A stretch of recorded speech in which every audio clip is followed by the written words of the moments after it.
We need to have events like this because we live in troubled times and we fortify one another. Cardinal Newman, I mentioned this at the dinner, those of you who were at the dinner, he said more than 100 years ago that it's all throughout history, people are tempted to believe the time in which they live is the most wicked. But he did say that the modern world has a particular affliction that we don't see anywhere else in human history. And what is that affliction? Unbelief. The crisis of unbelief.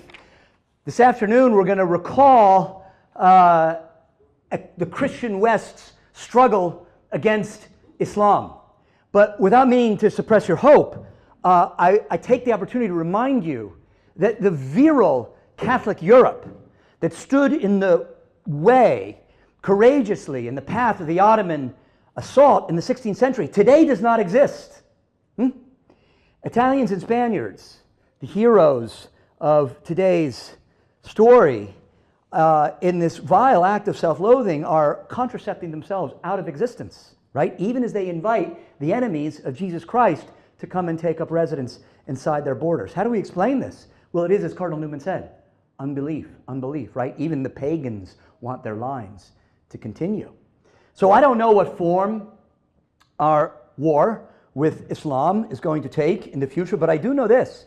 There's no way for the West to seriously engage an enemy like Islam unless we are the Christian West, right? So it falls to you and your children and your grandchildren as Catholics unapologetically devoted to the truth to prepare yourself to shoulder the lion's share of the fight. The sacraments, the intercession of our Blessed Mother, the Rosary, these are your chief weapons, and I hope maybe this story will fire your hearts a little bit as well. Now I want to go straight to questions and answers. I do this with Americans, but I think Americans and Australians have the same affliction. We both come from the British, right? So, and I'll explain to you what I mean by that. I want to go straight to questions and answers, and so we're going to start with some questions. If I say to you the Norman Conquest, what year do you associate with that? 1066. But if I said if there was another Norman Conquest that happened about 15 years or more before 1066, that would be what? The Norman Conquest of southern Italy and Sicily. See, good, spoken like a good British person over there, right?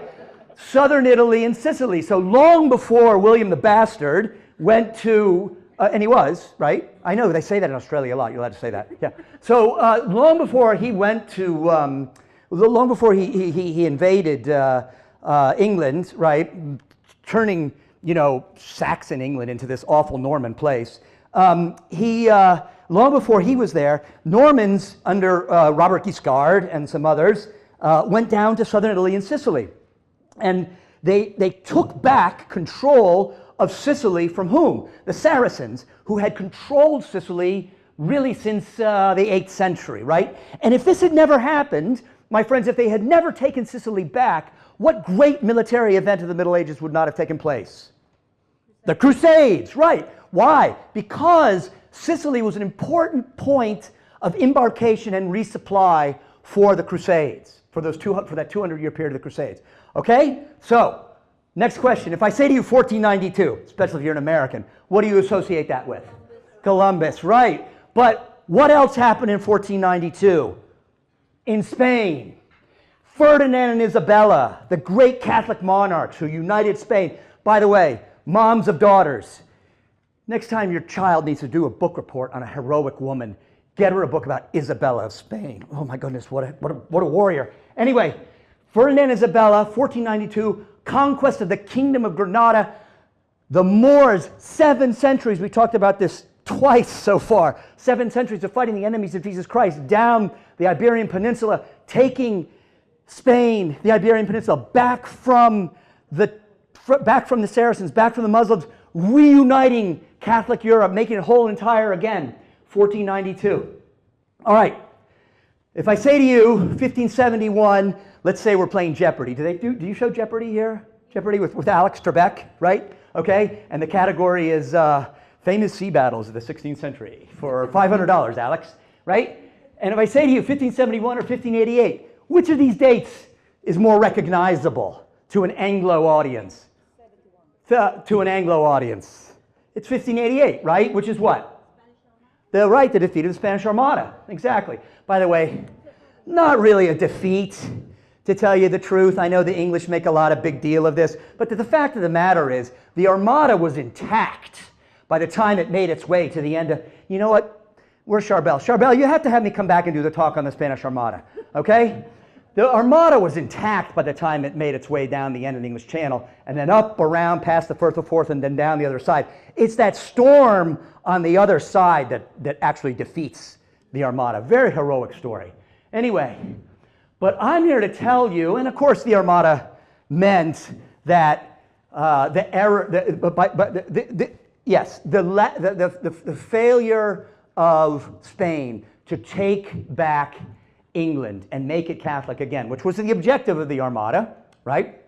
That meant that the errors of Protestantism would be spread all over the world, because it is chiefly, not so much by Luther or Calvin, though these men had very bad ideas, but it's because of Imperial Britain, of which you and I are, effectively both subjects, right? It's because of Imperial Britain that the errors of Protestantism are spread all over the world. So to be sure, 1588 is an important date and has its effect. But 1571, the battle that we're going to talk about today, the sea battle that we're going to talk about today, the Battle of Lepanto, is an event in salvation history, and the more important of these two dates. All right? So you see where I'm going here. Americans, and I suspect Australians, we tend to get our history British Protestant history. We tend not to get Mediterranean Catholic history. Now, thanks be to God, there's a tonic. There's a solution to this deficiency in our education, and it's called the liturgical calendar. And if you are excited about military history in the way that I am, there are no fewer than 4 dates on the liturgical calendar, there's probably more, that celebrate military victories. May 24th, anybody know it? It's not on the universal calendar. Our Lady Help of Christians, right? Napoleon is captive of, Pius VII. Pius VII is captive of Napoleon for more than a year, and he's finally released, he's finally set free, and the ultimate defeat of Napoleon when the Pope returns to Rome, May 24th, after Napoleon's defeated, he declares Mary Help of Christians, creates this feast. By the way, there's a great story about Napoleon during Pius's capture. Napoleon is having a conversation with a man named Cardinal Consalve, who is the Secretary of State under Pius, and he says, I'm going to destroy the Catholic Church. And Cardinal Consalve looks at him and says, Emperor, for 1800 years the clergy have been trying to destroy the Catholic Church. What makes you think you're going to be able to? August 6th, Feast of the Transfiguration, right. This celebrates the Siege of Belgrade, one of the greatest trios of military generals ever to form. Any Hungarians here? John Hunyadi, the great Hungarian general, right? John Capistrano, we think of him as a saint. Actually, he was a warrior first on the walls of Belgrade. And my favorite, Count Dracula, right? Vlad Dracul was there, the three of them meeting on the walls of Belgrade in Serbia, repelling the Turk. And when the news of the victory made its way back to Rome, the battle was actually in July, but when the news of the victory made its way back to Rome, August 6th, Transfiguration, Pope Calixtus elevates August 6th, Feast of the Transfiguration, to the universal calendar because of a military victory. Any polls here? September 12th, 1683, defeat of the Turks at the gates of Vienna. John Sobieski, the great cavalryman with his winged hussars. Charbel, you need to have me come back and tell that story. All right, well, you know, the winged hussars with these giant plumes of wings flowing off the back, cavalry charge sweeping the Ottoman army from the field outside the walls of Vienna. Holy name of Mary, holy name of Mary. John Paul II brought Holy Name of Mary back to the universal calendar, back to the universal calendar. And then the one we're going to talk about today, October 7th, Feast of Our Lady of the Rosary. The whole reason October is the month of the Rosary, and this great defeat of the Turks at the Battle of Lepanto. Of course, the greatest military victory of all time, September 29th, Feast of St. Michael the Archangel. Very good. Very good. All right. Excellent. And you notice here, by the way, three of these are Marian feasts, calling to our imagination that line prefigured, that image of Our Lady prefigured in the Song of Songs. Who is she that cometh forth, fair as the moon?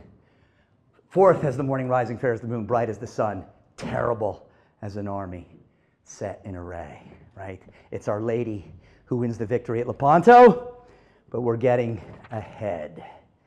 All right. Let's begin the story in the year 612 AD, when a social outcast named Muhammad finds new popularity by inventing a new religion. Now, Muhammad's not a fool. He doesn't invent Islam out of whole cloth. He takes some Jewish mythology here, some heathen Arabic here, and even some bits and pieces of the gospel. This new religion is custom made for men whose chief joys are fighting and carnal pleasure. A life of the former spent in the service of religion means an eternity rewarded by the latter. Needless to say, this religion among these sons of the desert catches on. Fast forward 1,000 years. Islam is the driving force behind the great Ottoman Empire. And to be sure, the Turks found Islam appealing for the same reason the Arabs did. In fact, in some ways, Turks made better Muslims than Arabs. They were more enthusiastic about the religion and its various militant tenets. In October of 1564, the viziers of the divan, so the cabinet, if you will, of the sultan, the viziers of the divan assemble and they urge their sultan to prepare for war. Many more difficult victories have fallen to your scimitar than the capture of a handful of men on a tiny little island that is not well fortified, they tell him. Now, they were flattering him, but their words were true. During the 5-decade reign of Suleiman the Magnificent, the Ottoman Empire grew to its glory, okay? It's the green portion of your map there, encompassing the Caucasus, the Balkans, Anatolia, the Middle East, North Africa.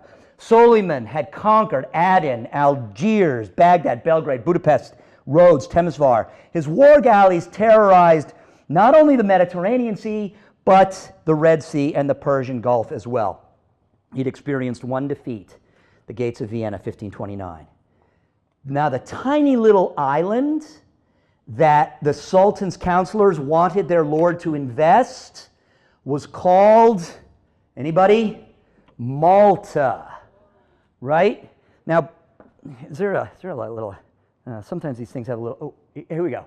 So, right there. Now, put anywhere other than where God put it, Malta probably would just be consigned to the dustbin of history, right? But in the 16th century Mediterranean world, Malta stood in the passage between the Islamic East and the Christian West. And from its excellent natural harbor, one of the great harbors of the world, the galleys of the Knights of St. John could sail forth and disrupt the logistical lines of any Turkish assault on Italy. And they could also practice, if you will, their own version of we'll just call it Christian piracy, okay? In other words, boarding and seizing the occasional Turkish merchantmen carrying goods from France or Venice to be hawked in the markets of Constantinople. And in fact, the matrons of the harem of Suleiman were especially keen for him to invest Malta for this reason. Because, why? These women made vast fortunes speculating in Venetian luxuries. And the famous Venetian luxury that's really coming to flower in the 16th century is glass, right? This is what the Venetians are famous for, right? Right, the vain Venetians. They say they're the ones who invented the mirror, right? But Suleiman was a strategic thinker, okay? He had bigger goals than, pleasing a palace full of harem girls, right? He knew that the magnificent natural harbors of Malta in his possession would afford him a forward base without equal from which he could continue his raids on the coast of Italy.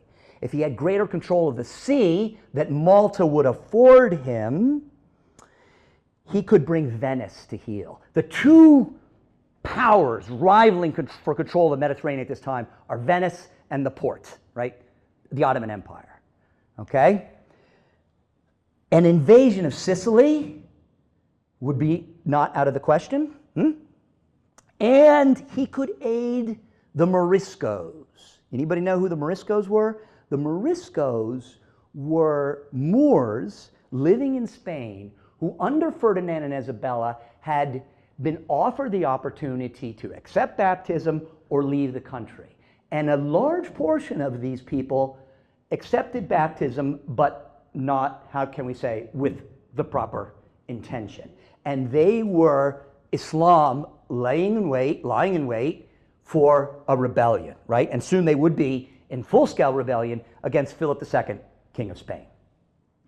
Suleiman's greatest dream, however, the dream of all the Turks, the dream that his soldiers would toast with a little bit of sherbet every time they went on campaign, was the conquest of what they called the Red Apple. Anybody? Rome, right? There, the Turks could transform Michelangelo's St. Peter's Basilica, which is still under construction right now, so there's still time to put a crescent on top of that dome. Just as they had done to, what? The Hagia Sophia in Constantinople, not Istanbul. In Constantinople, more than a century before. Malta was a stepping stone to Rome. Although the Sultan had led his army on no fewer than 12 major campaigns, this time his age, he was in his 70s, this time his age would keep him home. The Turks sailed for Malta the following spring. And on May 18th, 1565, you can remember May 18th, that's my wedding anniversary, right? Not 1565. Their fleet was spotted offshore. That night, Jean de la Valette, the 71-year-old Grand Master of the Knights of St. John, led his warriors into the chapel where they confessed and assisted at the holy sacrifice of the Mass. A formidable army composed of audacious barbarians is descending on this island, he told them. These persons, my brothers, are the enemies of Jesus Christ. Today it is a question of the defense of our faith. Are the Gospels to be superseded by the Koran? God on this occasion demands of us our lives, already vowed to his service. Happy will be those who first consummate this sacrifice. Now, many of Valette's 700 knights and their men-at-arms did consummate that sacrifice. But while Europe stood idly by, expecting this island nation to fall, the knights held their island against an Ottoman army of 40,000, including 6,500 of the Sultan's elite janissaries. Semicolon here. Everybody knows what a janissary is? This is like one of the most wickedly genius things in military history. What did the Turks do? They would go to the Balkans. They would go to Christian lands, especially the Balkans, Greece especially, and they would take the 12-year-old boys and the 11 and 10-year-old boys from these families, and they would bring them back and rear them in these, like almost, you know, like Marines, if you will. These were the elite forces. So they had very, very strong unit cohesion, and they converted them to Islam. And these janissaries, so the elite fighting force of the Ottoman Empire are actually the children of Christian lands. It's horribly wickedly genius move or institution by the Turks. 3/4 of the Turkish army are killed during the 4-month siege of Malta. And as the Ottoman survivors turned and struggled back to Constantinople, a sense begins to spread throughout Europe that this Ottoman Empire, there are some chinks in the armor, right? Not so invincible after all. Now, the sense in Constantinople is rage. I see that it is only in my own hand that my sword is invincible, exploded the Sultan. And by May of the following year, he was leading an army of 300,000 across the plains of Hungary, bound for Vienna. Massive army for this time. When the Hungarian Count of Szigetvar, you see where that is on the map, a fortress city on the eastern frontier of the Holy Roman Empire, led a successful raid on the Ottoman supply trains, Suleiman wheeled his massive army around and he vowed to wipe Szigetvar off the map. Turkish engineers prepared flotillas and bridges to span the Drava and the Danube rivers to lay siege to Szigetvar. To greet the Sultan and to inspire his men, who were outnumbered 50-1, Count Miklos Zrinyi raised a large crucifix over his battlements and he fired his cannons in defiance. Both armies' thoughts turned to the previous year's contest at Malta. Though Zrinyi knew that with a Hungary infested with what? The errors of Protestantism, right? Hope of relief was even more faint than that entertained by the Knights of Malta. For nearly a month, wave after wave of Turkish infantry threw themselves at the walls of Szigetvar and were thrown back. Suleiman sent a message to Miklos Zrinyi. He said, I will give you rule of all of Croatia if you will just yield your city. But Zrinyi had his soul set on a higher glory. No one shall ever point his finger at my children in contempt, he said. When the breaches made by Turkish artillery were too large to defend, the Catholic count assembled his last 600 men. With this sword, he shouted, holding the bejeweled weapon aloft, I earned my first honor and glory. I want to hold it before the divine throne to hear my judgments. Charging out from the remains of their stronghold, the courageous band of Hungarians were swallowed by a sea of Turks. To the last man, the Hungarian knights died defending the Christian West. The Turks, furious at their losses that their army had suffered, consoled themselves according to their grisly custom. They slaughtered every Christian civilian who had survived the siege.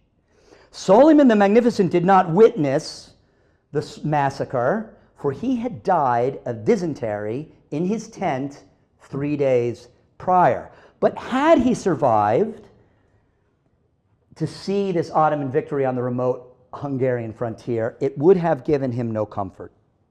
The capture of Szigetvar was altogether Pyrrhic.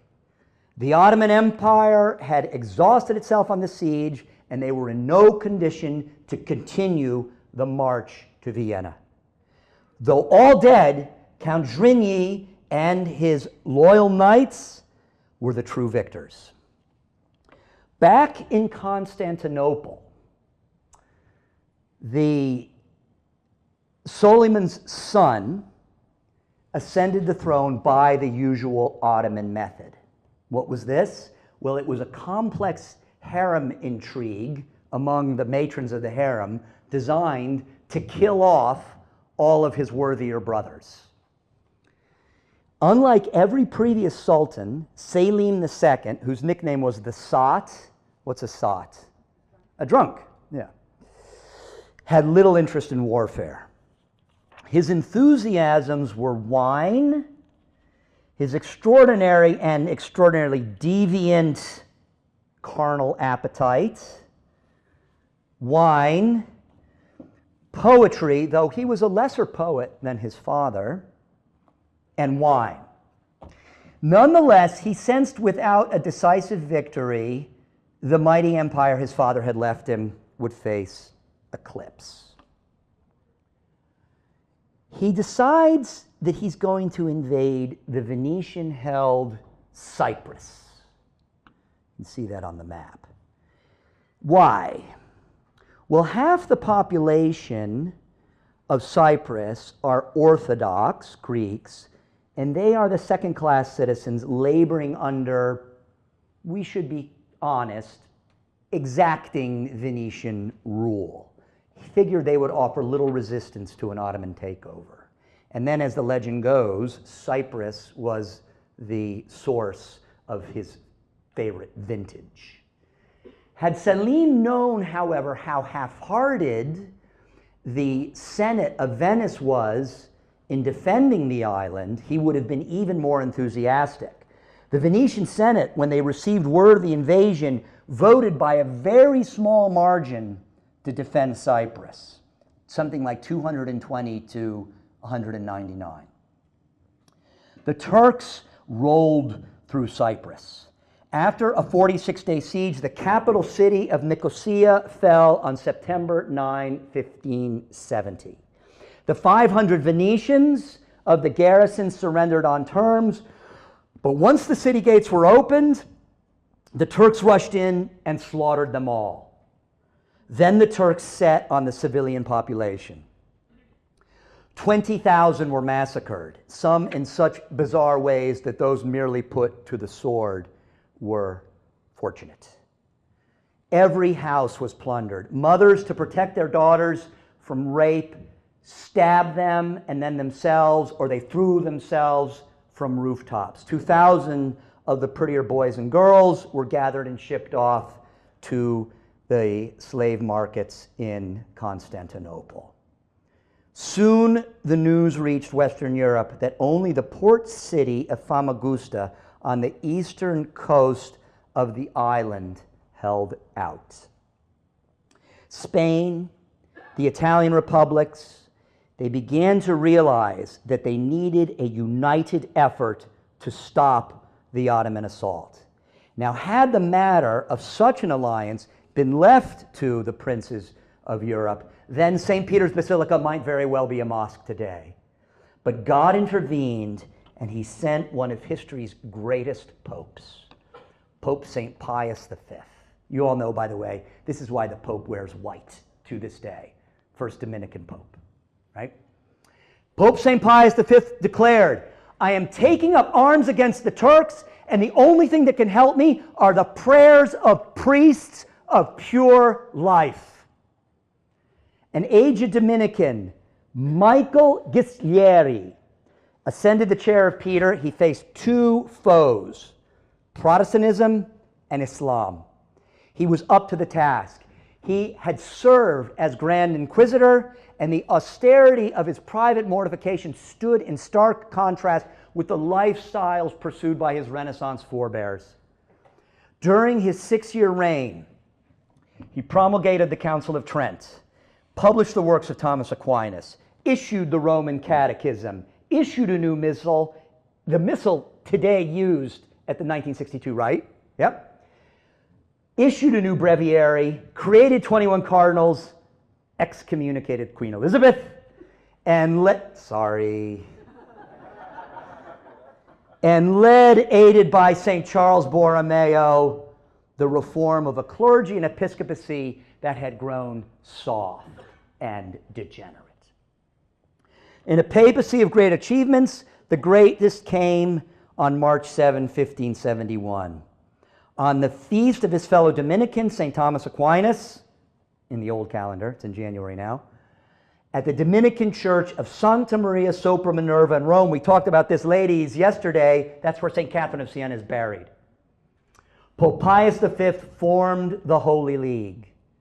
Genoa, the Papal States, the Kingdom of Spain, they put aside their petty jealousies and pledged to assemble a fleet capable of confronting the Sultan's war galleys before the east coast of Italy became the next front line in the war between Christianity and Islam. Alas, the day was not a total triumph. Venice refused to join. They were at open war with the Turks over Cyprus. But the Venetians, they're the great capitalists of all time. They never failed to consider what? Their economy. They might lose Cyprus, but a fast peace afterwards would lead to the resumption of normal trade relations with the Turks. And moreover, the loss of the Venetian fleet in an all-out battle with the Sultan's galleys would be a disaster so dependent on seaborne commerce. From the Pope's perspective, the Venetians had traded their birthright as Christians for a mess of pottage. Walking back across the Tiber, the old friar wept for the future of Christendom, for he knew that without the galleys of Venice, there was no hope of mounting a fleet sufficient to face the Turk. Now, the rest of Europe ignored Pius's call for a new crusade. The bastard Queen of England, Elizabeth I, in open rebellion against Rome, was too busy doing what? Confiscating Holy Mother Church's monasteries to enrich her cronies and putting to sword and stake English defenders of the Holy Mass to be of any help. In the years to come, by the way, Elizabeth, through her spy master, anybody? Walsingham, right? Would actively enlist the aid of the Turks in her wars with Spain. Pope Pius wrote a personal letter to Charles IX of France asking his kingdom's aid. But Charles's mother, history's real-life Lady Macbeth, Catherine de' Medici, was calling the shots in France, and Charles wrote back to the Pope, no. France, in fact, had openly traded with the Turks for years and had recently, as 1569, drawn up an extensive commercial treaty with the Turks brokered by a powerful Jewish banker named Joseph Mikas. The language of the treaty was Hebrew. For years, the French had allowed Turkish ships to harbor in Toulon, and the oars that rowed Turkish galleys were manufactured in Marseille. The cannons that brought down the walls of Zigetvar were of French design. Further, with Venice at war with Constantinople, markets that were once filled by Venetian goods were now open to the French. Redeeming France from utter disgrace, however, were who, right? The Knights of St. John of Malta, who sent their galleys to join the Holy League.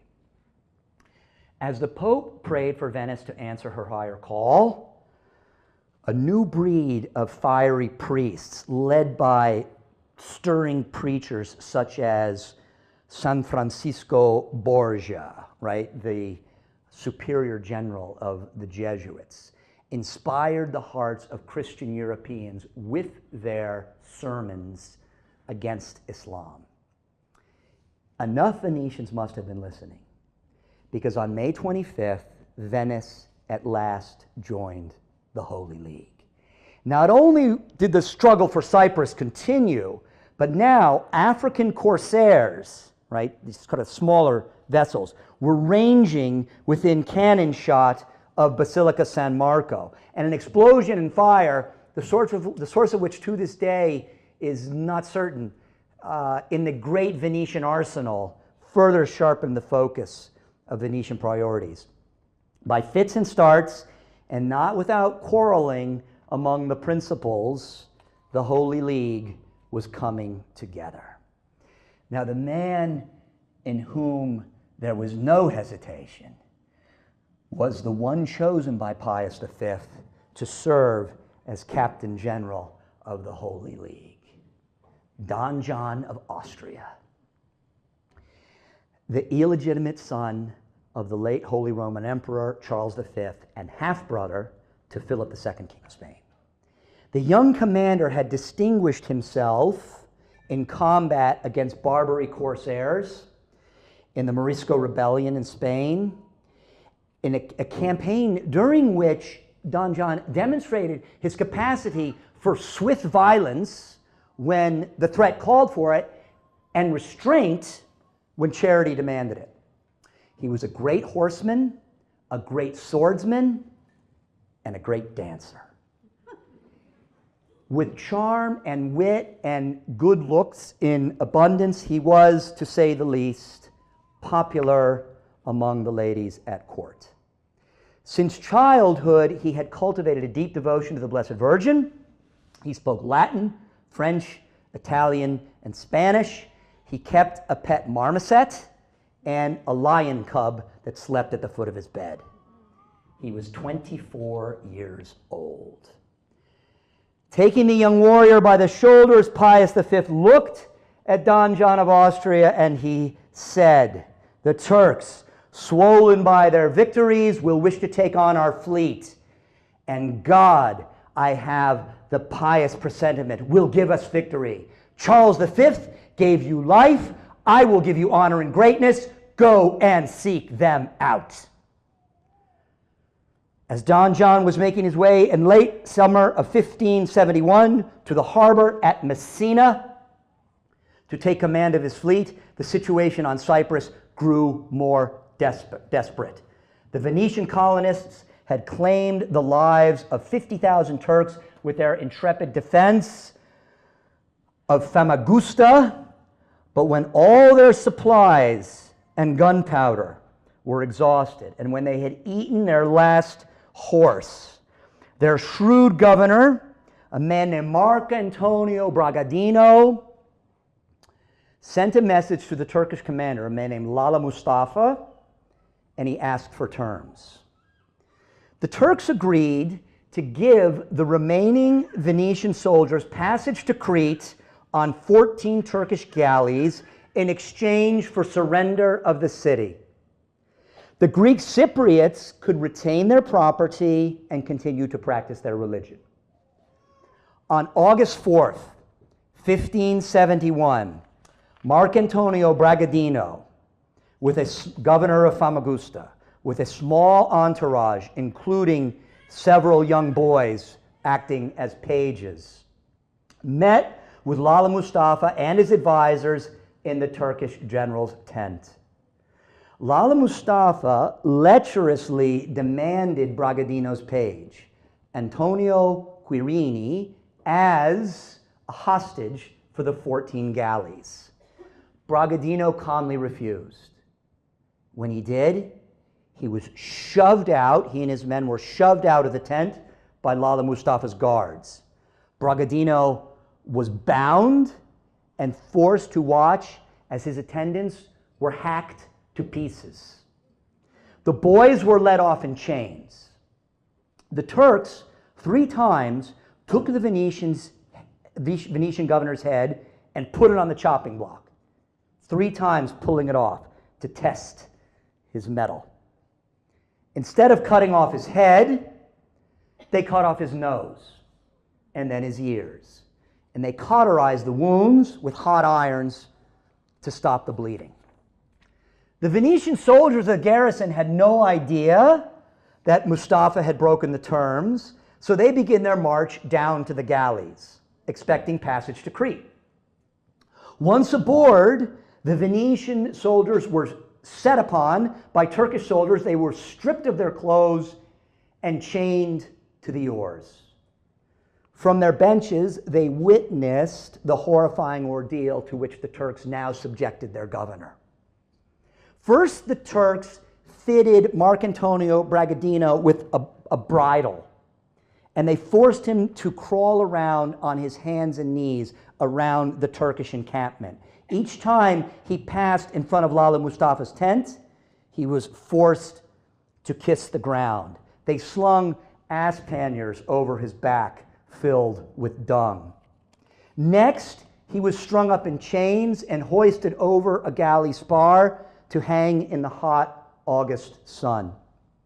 Finally, the courageous governor was dragged to the central city, the square. He was lashed to the pillory where the Turks flayed him alive. Witnesses said they heard him whispering a Latin prayer. He died when the executioner's knife reached the height of his navel. This diabolical orgy did not end there. Mustafa had the governor's skin stuffed, and he hoisted it up the mast of his galley, and he joined the Ottoman fleet heading west. As Marcantonio Bragadino was losing his life to Turkish monsters, Don John was inspecting his ships in the harbor at Messina. Of the 206 galleys and 76 smaller boats that comprised the Holy League, more than half came from Venice. The next biggest contingent came from Spain, which included galleys from Sicily, Naples, Portugal, and Genoa. The ones that came from Genoa were owned by the Genovese admiral, Gianandrea Doria, not Andrea Doria, but his great-nephew. Not only was Doria renting his services and the use of his ships to Philip II, King of Spain, at 30% more than what Philip was paying to run his own galleys, he was lending the Spanish king the money at 14% interest. The Genovese. The balance of the galleys came from the Holy See. When Don John took charge of his fleet, he promptly forbade women from coming aboard the galleys. He declared that blasphemy among the crew would be punishable by death. The whole fleet followed his example, and they made a 3-day fast. Though he had not yet learned of the fate of Famagusta, Don John knew that the Ottoman fleet was sailing west.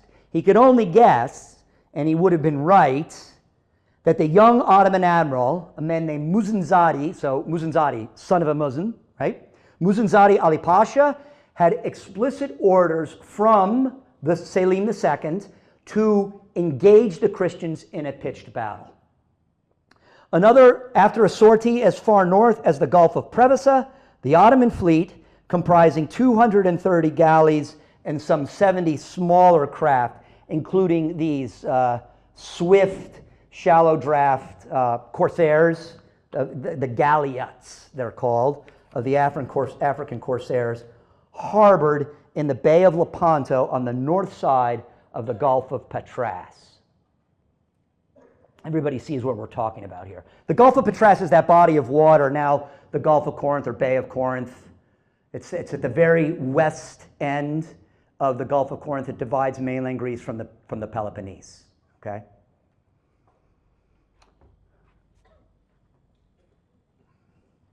By September 28, the Holy League had made its way across the Adriatic Sea and was anchored between the west coast of Greece and the island of Corfu. Everybody sees where Corfu is there, halfway up the Balkan Peninsula on the west coast. By this time, news of the death of Bragadino had reached the Holy League, and the Venetians especially were determined to settle the score.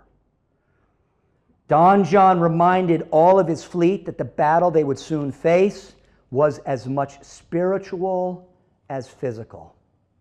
Pius V had granted a plenary indulgence to the soldiers and crews of the Holy League. Priests of the great orders, Franciscans, Capuchins, Dominicans, Theatines, Jesuits, were stationed on the decks of the galleys of the Holy League, offering Mass, hearing confessions. Many of the men who rowed the galleys of the Holy League were criminals, thieves, debtors, maybe a man who had killed his wife's lover. Don John ordered them all unchained, and he issued them each a weapon, promising them their freedom if they fought bravely. He then issued to every man in his fleet a weapon more powerful than anything the Turks could muster: a rosary.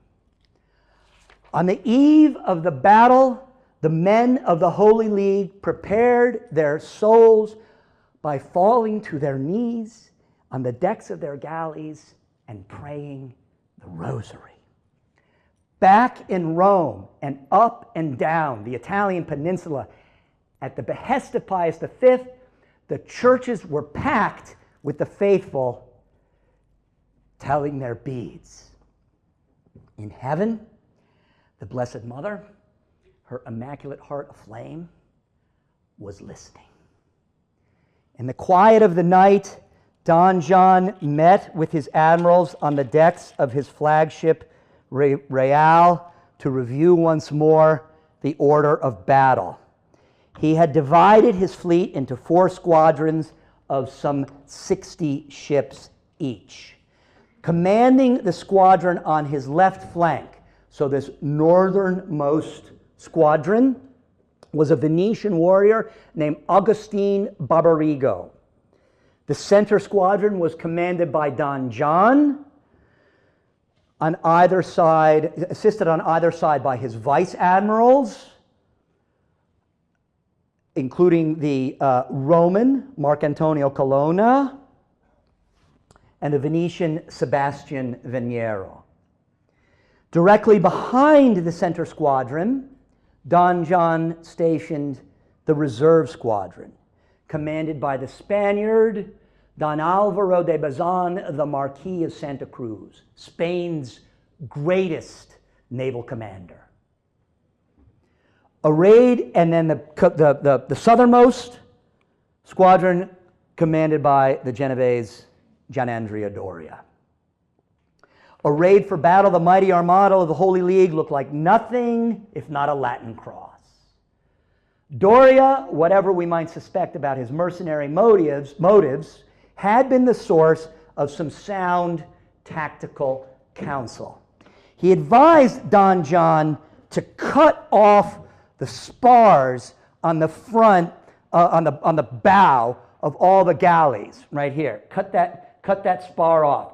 The effect would be that the center bow cannons would be able to depress further and fire their rounds at the water line, right? By rending a hole at the water line in the Turkish galleys. Galleys going all the way back to the Battle of Salamis, right?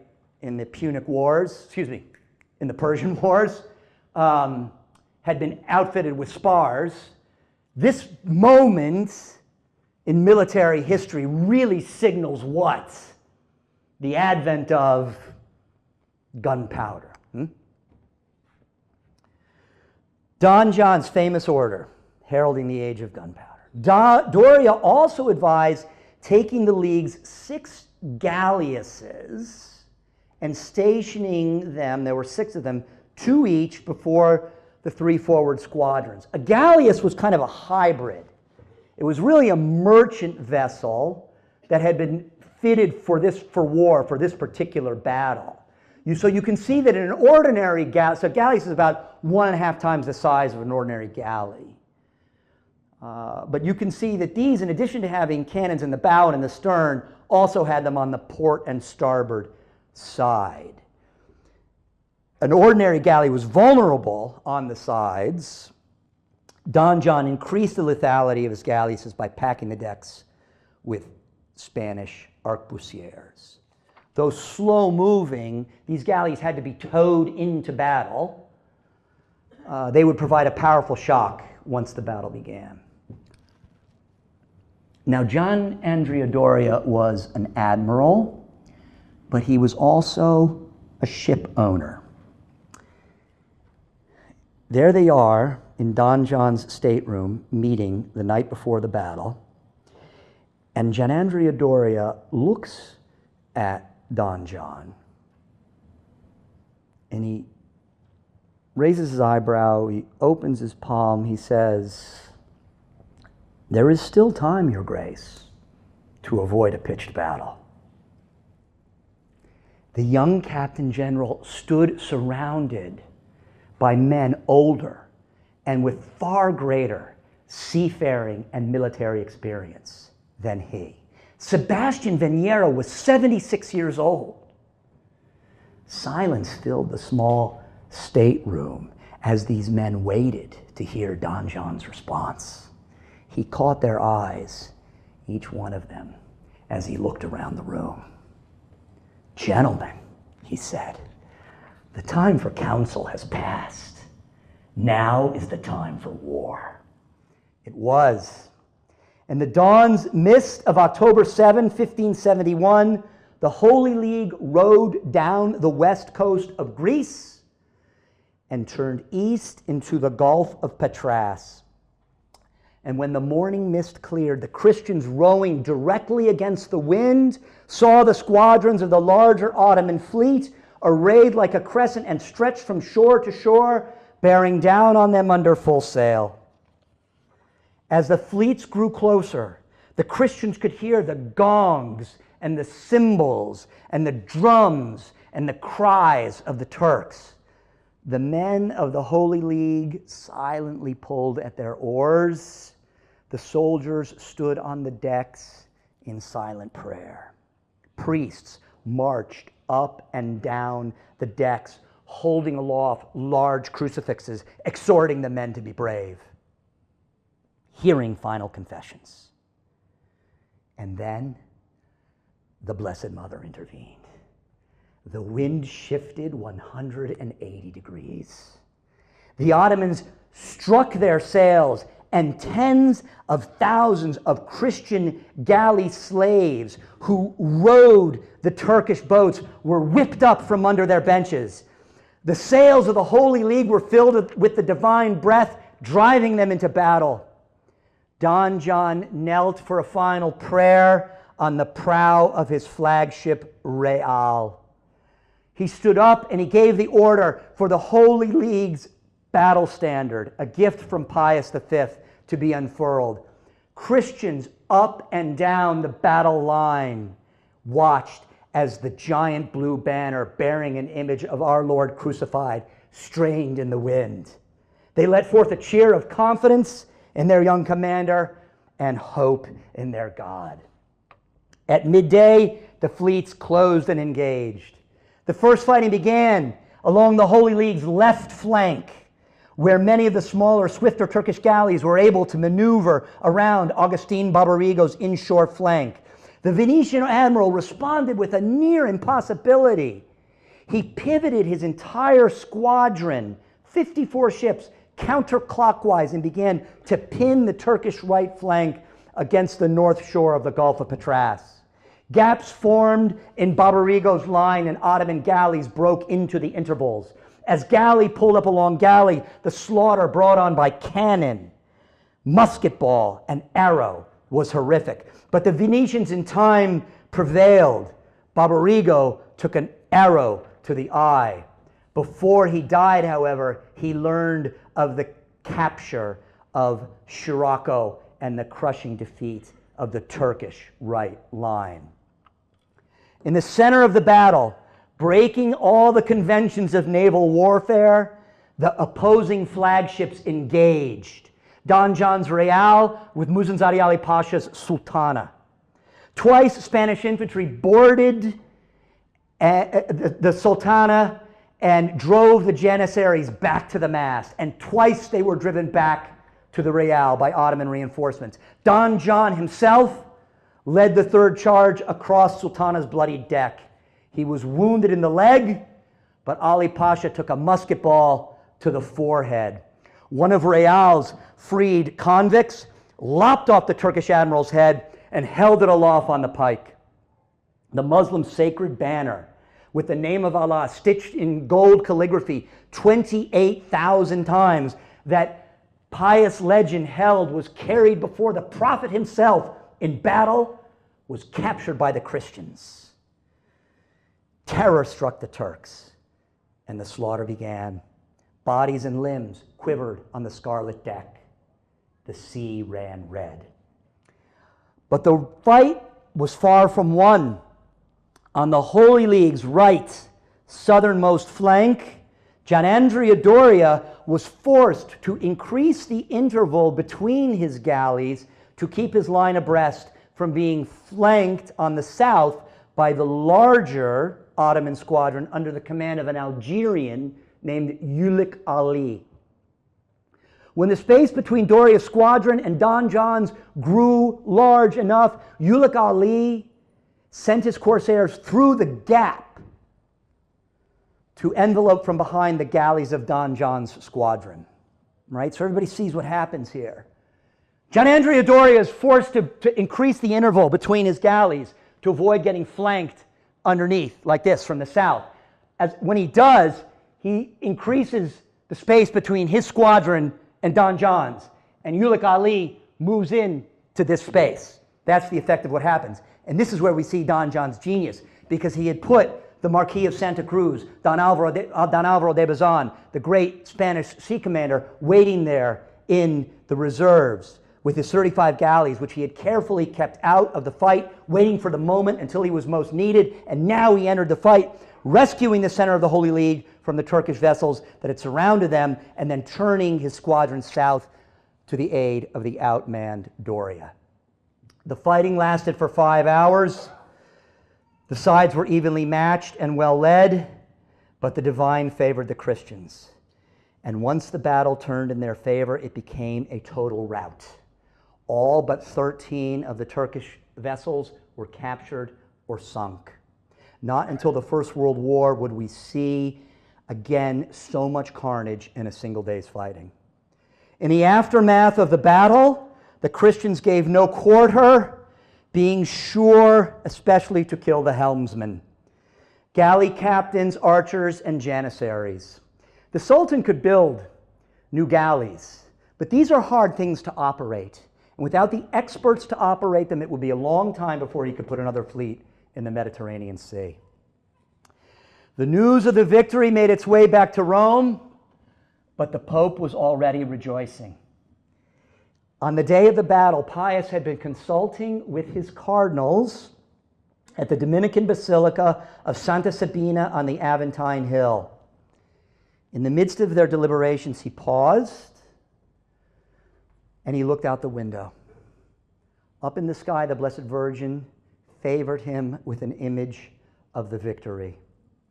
Turning to his cardinals, he said, "Let us set aside business and fall on our knees, for God has given our fleet a great victory." The stories of that glorious day would fill a book. A young contemporary of Don John's, Miguel Cervantes, fought with abandon. He lost part of his left hand to a Turkish musket ball. He kept all of his right hand to one day pen Spain's greatest novel. 50 years later, right? Don Quixote. At one point in the battle, Don John's marmoset, his little pet monkey, was seen picking up Turkish grenades and throwing them overboard before they could explode, right? On another galley, a soldier of the Holy League, his heart is torn with despair. He thinks that the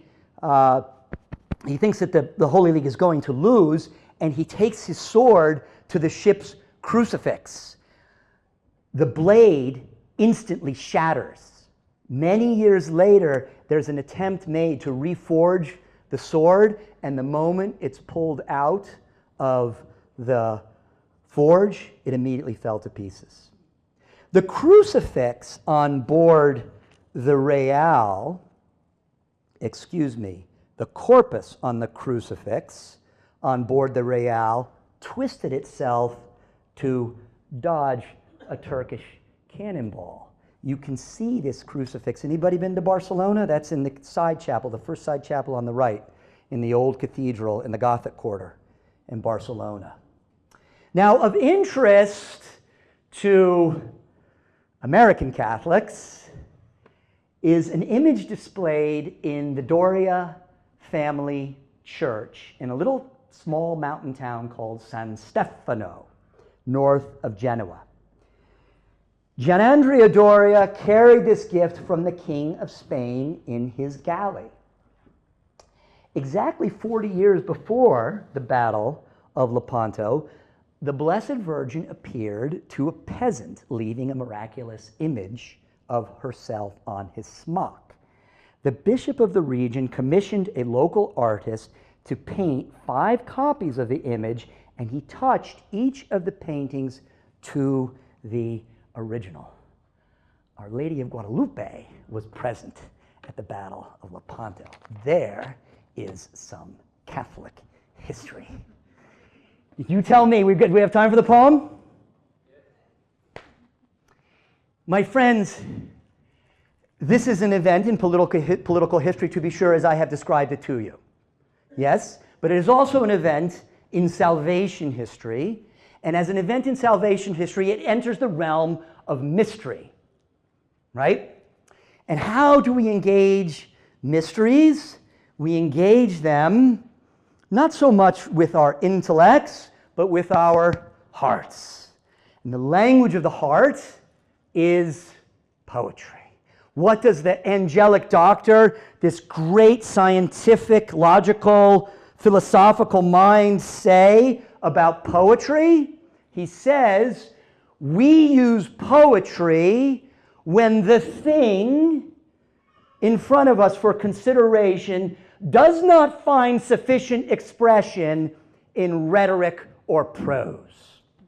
We use poetry. Of course, the angelic doctor was a great poet himself, that magnificent hymn that we hear to the Blessed Sacrament on the Feast of Corpus Christi, for example, written by Thomas Aquinas. So, yes, we want to know this story, but we also want to fall in love with it. We want to get our hearts around it. And thanks be to God, G.K. Chesterton, the great English philosopher, journalist, poet, man of letters, convert to the Catholic faith, wrote a magnificent ballad honoring this event. And if you don't know Chesterton, shame on you. He's one of the great apologists of all time. His Orthodoxy is one of the great works of apologetics. But this poem that he wrote actually before he became a Catholic. But you can see he's on his way. Oh, there's a little bit of black legend in there. We'll come to that. But you can see he's very clearly on his way. He wrote the poem in 1911, I think. He did it the way that he did so much of his work. The legend goes that he did it while the mailman was waiting for the copy. He finished it up, much the way Mozart could just, write it all down there. And it appeared first in the weekly of his close friend, Hilaire Belloc. And it was instantly popular, and it remained popular for years. In fact, Chesterton received a letter from a man named John Buchan. Anybody know who he was? He ended up becoming one of the governors in Canada, but during the First World War, he was a war correspondent. He wrote the Richard Hannay novels. Oh, come on, folks. The 39 Steps. Alfred Hitchcock made it into a really sweet movie. Right, read the 39 Steps. It's great. Read all the Hannay novels are great. So Buchan is a war correspondent. He writes back to Chesterton. He says, "We shouted your Lepanto to one another in the trenches today."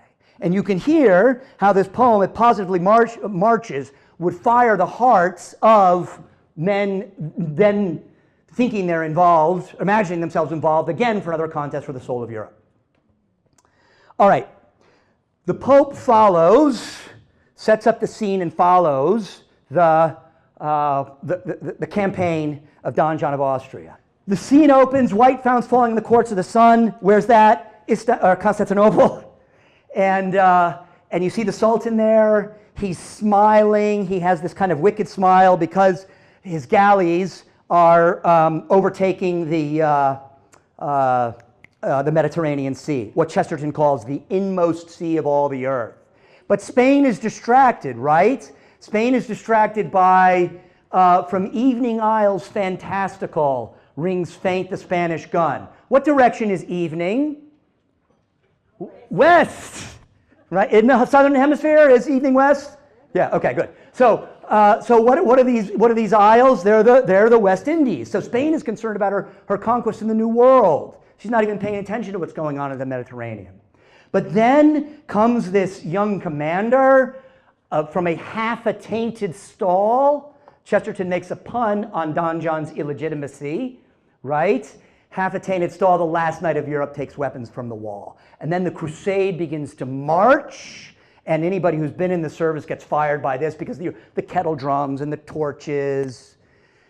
And then the scene switches to Mahound, or Muhammad. Mahound is in his paradise above the evening star. He's got his head on the lap of the Houri, but he hears the noise of the crusade coming. He's angry. He's kicking peacocks out of the way. He's getting up and he calls up all these demons. They swell in sapphire smoke out of the blue cracks of the ground, right? And he calls them all together and he says, This is a spiritual war that we are involved. I know who's coming. It's Richard, it's Raymond, it's Godfrey at the gates. Who are these people? The first crusaders, right? From 400 years ago. It is he that shook our palaces 400 years ago. Mahound knows what's going on, right? So he calls up all these demons, right, for the fight. And then the scene switches to St. Michael's on his mountain in the sea roads of the north. Where is St. Michael's mountain? It's in France, Mont Saint-Michel, right? Where the sharp tides shift. Has anybody ever been there? This is like one of the sharpest tides. It's like, I don't know, 20-foot difference. There's a causeway there. Your car can't be parked on it when the tide comes in, right? Where the sharp tides shift. And then Chesterton goes on and he talks about the north is full of tangled things and text and aching eyes. And dead is all the innocence of anger or surprise. What's wrong in the north right now? The big fight over Protestantism, right? And it's in the text and sola scriptura. And Christian killeth Christian in a narrow dusty room, and Christian hateth Christ that hath a newer face of doom. Who's that? It's the God of Calvin. It's the God of Calvin. And then the scene switches to King Philip, and we get a little black legend here, but we cut Chesterton some slack because he is British, and Philip is the guy that sent the Armada to his country. King Philip, it's a very unfair portrayal of Philip II, by the way, one of the great Catholic monarchs of all time. But he's in his closet there in the Escorial, and then you get these images of that you see in the Spanish masters that were very popular in the Spanish court, the little dwarves. Little dwarves creep out of it, and little dwarves creep in, and he's holding a crystal phial. The rumor is that he poisoned Don John out of jealousy. It's not true. Don John died of an infection. And then the scene switches to the Pope. And the Pope is there in his chapel before day or battle broke. Don John of Austria is hidden in the smoke. And where's the Pope? Looking, what's he looking at? The secret window whence the world looks small and very dear. What's that? The tabernacle. The secret window whence the world looks small and very dear. And then he has a vision of the battle, and he compares the galley slaves rowing on the Christian vessels to the slaves, the Jewish slaves in Egypt and in Babylon. But then Don John comes in, and they're slashing and killing, and the bursting of the holds, and the setting free of the Spaniards. Shall we do it? Put your poems away, because if I make a mistake, I don't want you to know. White founts falling in the courts of the sun, and the soul of Byzantium is smiling as they run. There is laughter like the fountains in that face of all men feared. It stirs the forest darkness, the darkness of his beard. It curls the blood-red crescent, the crescent of his lips. For the inmost sea of all the earth is shaken with his ships. They have dared the white republics up the capes of Italy. They have dashed the Adriatic round the lion of the sea. And the Pope has cast his arms abroad for agony and loss, and called the kings of Christendom for swords about the cross. The cold Queen of England is looking in the glass. The shadow of the Valois is yawning at the mass. From evening isles fantastical rings faint the Spanish gun, and the Lord upon the golden horn is laughing in the sun. Dim drums throbbing in the hills half heard, where only on a nameless throne a crownless prince has stirred, where risen from a doubtful seat in half a tainted stall, the last knight of Europe takes weapons from the wall, the last and lingering troubadour to whom the bird is sung, that once when singing southward when all the world was young. And that enormous silence, tiny and unafraid, comes up along the winding road, the noise of the crusade. Strong gongs groaning as the guns boom far. Don John of Austria is going to the war. Stiff flags straining in the night blast cold, in the gloom black purple, in the glint old gold. Torchlight crimson on the copper kettle drums. Then the tuckets, then the trumpets, then the cannon he comes. Don John laughing, in the brave beard curled, spurning of his stirrups like the thrones of all the world, holding his head up as a flag for all the free. Love light of Spain, hurrah! Death light of Africa. Don John of Austria is riding to the sea. Mahound is in his paradise above the evening star. Don John of Austria is going to the war. He moves a mighty turban on the timeless warrior's knees, his turban that is woven of the sunsets of the seas. He shakes the peacock gardens as he rises from his ease. He strides among the treetops and is taller than the trees, and his voice through all the gardens a thunder sent to bring black Azrael and Ariel and Ammon on the wing, giants and the genii, multiplex of wing and eye, whose strong obedience broke the sky when Solomon was king. They rush and red and purple from the red clouds of the morn. From temples where the yellow gods shut up their eyes in scorn. They rise in green robes, roaring from the green hells of the sea, where fallen skies and evil hues and eyeless creatures be. On them the sea valves cluster, and the gray sea forests swirl, splashed with a splendid sickness, the sickness of the pearl. They swell in sapphire smoke out of the blue cracks of the ground, and they gather, and they wonder, and give worship to Mahound. And he saith, break up the mountains where the hermit folk may hide, and sift the red and silver sands, lest bone of saint abide, and chase the jeers flying night and day, not giving rest. For that which was our trouble comes again out of the west. We have set the seal of Solomon on all things under sun, of knowledge and of sorrow and endurance of things done. But a noise is in the mountains, and I know that voice that shook our palaces 400 years ago. It is he that saith not Kismet. It is he that knows not fate. It is Richard, it is Raymond, it is Godfrey at the gate. It is he whose loss is laughter when he counts the wager worth. Put down your feet upon him, that our peace be on the earth. For he heard drums droning, and he heard guns jar. Sudden and still, hurrah, boat from Iberia. Don John of Austria has gone by Alcalar. St. Michael's on his mountain in the sea roads of the north. Don John of Austria is girt and going forth, where the gray seas glitter and the sharp tides shift, where the sea folk labor and the red sails lift. He shakes his lance of iron, he claps his wings of stone. The noise has gone through Normandy, the noise has gone alone.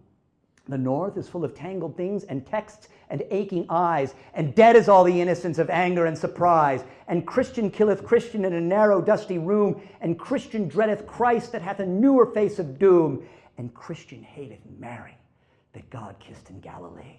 But Don John of Austria is riding to the sea, Don John calling through the blast and the eclipse, crying with the trumpet of his lips, trumpet that saith, ha! Domino Gloria, Don John of Austria is shouting to the ships. King Philip's in his closet with the fleece about his neck.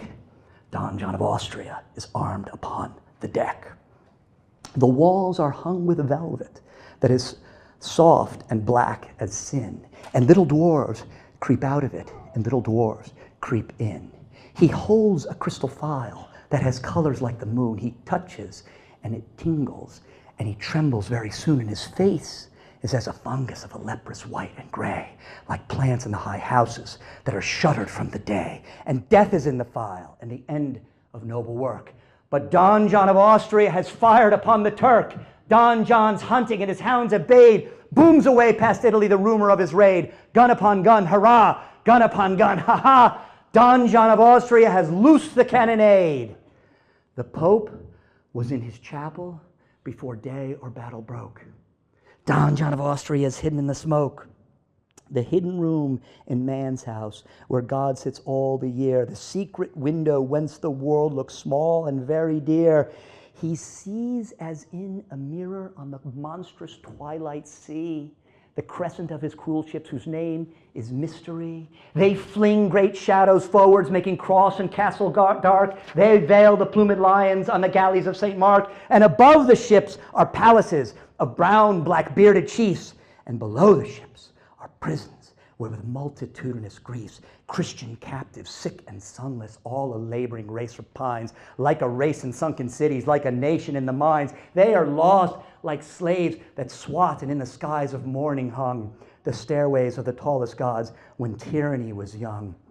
They are countless, voiceless, hopeless, like those fallen or fleeing on before the high king's horses in the granite of Babylon. And many a one grows witless in his quiet room in hell, where a yellow face looks inward through the lattice of his cell, and he finds his God forgotten, and he seeks no more a sign. But Don John of Austria has burst the battle line, Don John pounding from the slaughter-painted poop, purpling all the ocean like a bloody pirate sloop, crimson running over all the silvers and the golds, breaking of the hatches up and bursting the holds, thronging of the thousands up who labor under sea, white for bliss and blind for sun, and stunned for liberty. Viva España! Domino Gloria! Don John of Austria has set his people free. Cervantes on his galley sets the sword back in the sheath. Don John of Austria rides homeward with a wreath, and he sees across a weary land a winding road in Spain, up which a mean and foolish knight forever rides in vain. And he smiles, but not as sultans smile, and settles back the blade. And Don John of Austria rides home from the crusade.